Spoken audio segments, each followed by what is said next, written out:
দেখে আসুক, তাদের পরামর্শের দ্বারা আমরা ধন্য হব। তো মাদ্রাসা চালাতে হলে ধান্দা করা লাগবে, এই কথা কোথায় আছে?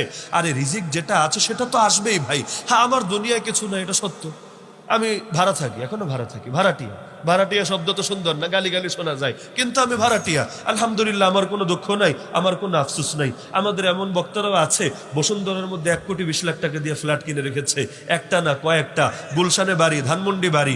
কিন্তু আমি একেবারেই একটা মানে উল্লেখ করার মতো জায়গা না, মানে এটা কোনো ভিআইপি জায়গা না, নাম এখন বলার দরকার নেই। অনেকে তো আমার হামলা টামলা করার জন্য রেডি থাকে, নাম নাই বলি। একেবারেই অখ্যাত অজ্ঞাত একটা জায়গা, বলতে পারেন ডিজিটাল বস্তি, মানে এক বাড়িতে 120টা ফ্যামিলি, 120টা ফ্ল্যাট। এখন বুঝতে পারেন কি পরিমাণ ঘন জনবসতি। অনেক গ্রামেই থাকেন 120টা ফ্যামিলি, তো থাকে কষ্ট করে। আলহামদুলিল্লাহ, আমার বাসায় যাইয়েন, একটা সোফা পর্যন্ত পাবেন না। যেখানে আমি ভাড়া থাকি একটা সোফা পর্যন্ত পাবেন না, তো এতে কষ্ট নাই। আলহামদুলিল্লাহ, মাদ্রাসা তো